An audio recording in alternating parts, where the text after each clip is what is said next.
Pertanyaan pertama, seorang ahli gizi akan menilai status gizi masa lampau anak-anak sekolah dasar. Indeks antropometri apa yang digunakan? A. BB per TB atau berat badan terhadap tinggi badan.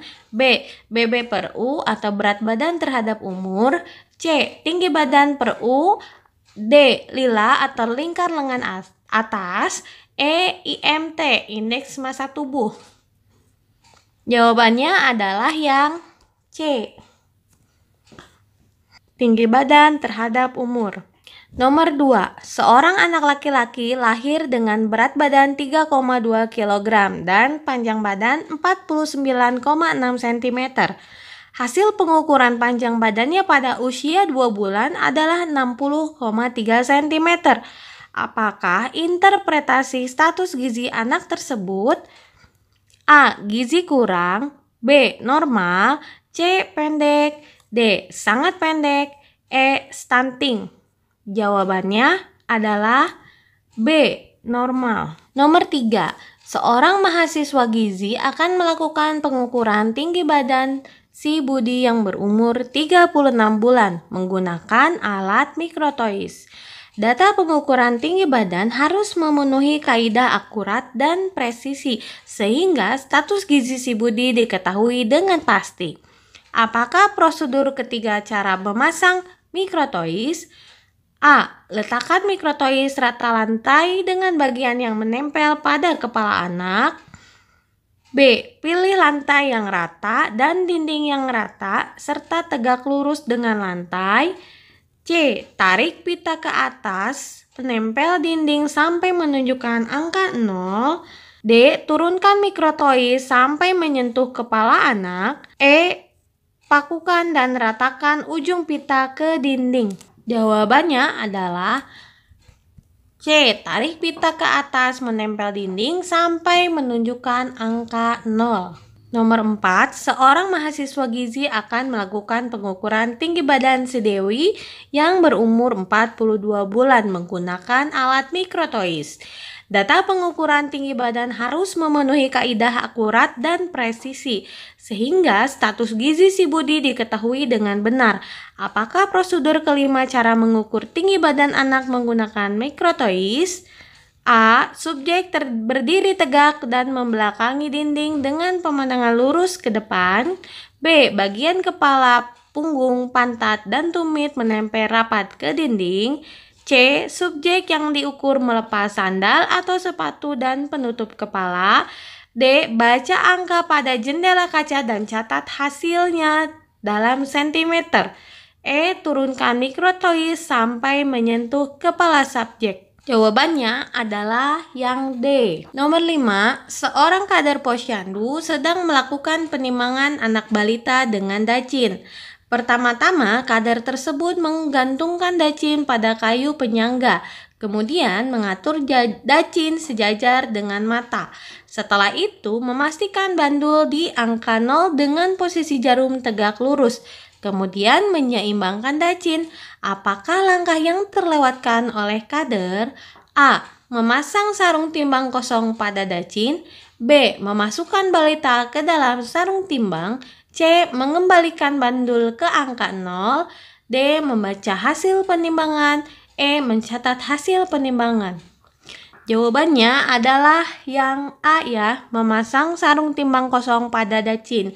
Jadi pada saat menjejarkan dan memastikan bandul di angka 0, itu posisi sarung timbangan kosong itu harus sudah menempel dengan dacin. Pertanyaan selanjutnya, 6. Seorang kader posyandu sedang melakukan pengukuran tinggi badan anak balita umur 9 bulan.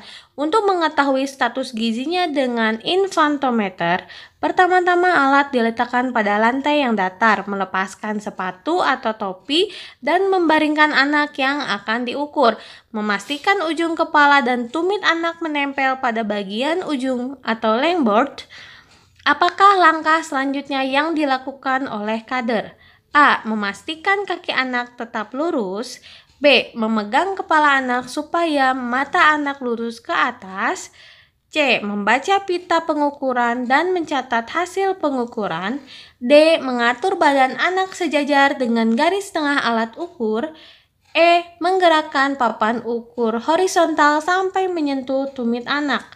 Jawabannya adalah yang D. Nomor 7, seorang remaja putra berumur 20 tahun datang ke rumah sakit untuk berkonsultasi gizi. Dari data rekam medis diperoleh data tinggi badan 163 cm, berat badan 54 kg, tekanan darah 120/80, dan denyut nadi 80 kali per menit. Bagaimana status gizi remaja berdasarkan IMT? A. Sangat kurus. B. Overweight. C. Obesitas. D. Normal. E. Kurus. Cara menghitung IMT itu adalah berat badan per tinggi badan kuadrat dalam meter ya satuannya. Berarti 54 kg dikali 1,63 kuadrat sama dengan 54 dibagi 2,65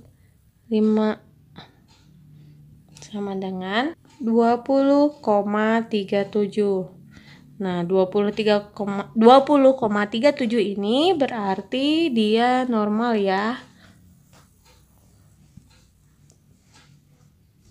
Pertanyaan selanjutnya. Nomor 8. Seorang ibu bersama anak perempuan berumur 34 bulan datang ke posyandu untuk menimbang rutin. Kemudian oleh kader diukur berat badan dan tinggi badannya. Hasil pengukuran berat badan 19,6 kg, tinggi badan 98 cm. Diketahui median berat badan sama dengan 13,5. Min 1 SD sama dengan 11,9 dan 1 SD 15,4. Apakah status gizi anak tersebut berdasarkan berat badan per umur? A. Gizi kurang. B. Gizi buruk. C. Gizi lebih. D. Obesitas. E. Gizi baik. Jawabannya adalah C. Seorang ibu bersama anak laki-laki berumur 42 bulan datang ke puskesmas untuk berobat. Kemudian oleh perawat diukur berat badan dan tinggi badannya.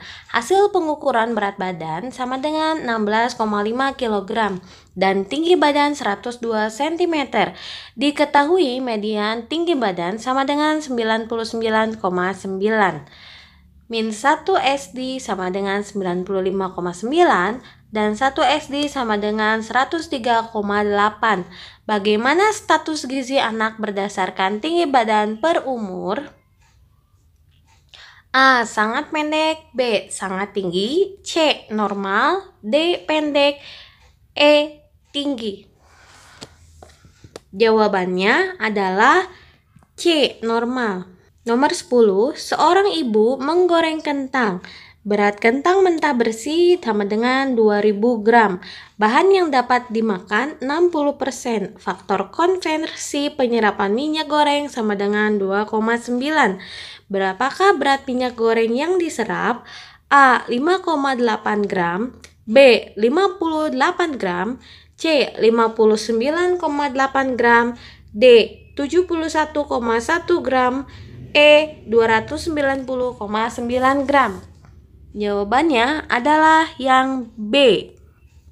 Nomor 11, seorang ahli gizi akan melakukan survei tentang kebiasaan mengkonsumsi makanan yang mengandung antioksidan pada ibu hamil trimester 3 yang menderita preeklamsi. Konsumsi makanan yang akan diteliti adalah kebiasaan mengonsumsi makanan tinggi vitamin A, beta karoten, vitamin C, dan E pada awal kehamilan sampai kehamilan minggu ke-20. Metode survei konsumsi makanan apa yang digunakan? A. Food record. B. Frekuensi makan. C. Penimbangan makanan. D. Camstock. E. Recall makanan 24 jam yang lalu. Jawabannya adalah B. Frekuensi makan atau food frekuensi. Seorang petugas gizi puskesmas ingin mengetahui tingkat kecukupan gizi penduduk di wilayah puskesmas setempat. Ia melakukan survei konsumsi pangan dengan meminta responden untuk menulis makanan, cara pengolahan, dan jumlah makanan yang dikonsumsi dalam ukuran rumah tangga atau URT selama 5 hari berturut-turut. Apakah metode survei konsumsi yang digunakan petugas gizi tersebut? A. Food balance sheet. B. Food recall 24 jam. C. Food tracking. D. Food history. E. Food record. Jawabannya adalah E. Food record. 13. Petugas gizi baru di Puskesmas Keep Smile ingin mengetahui kebiasaan makan penduduk di bantaran sungai. Dengan melakukan survei konsumsi pangan, ia melakukan wawancara dengan responden tentang jenis bahan pangan, frekuensi konsumsi bahan pangan tersebut, dan berat bahan pangan setiap kali makan. Apakah metode survei konsumsi pangan yang digunakan? A. Food frequency questionnaire. B. Food balance sheet. C. Food recall 24 jam. D. Food history. E. Food record.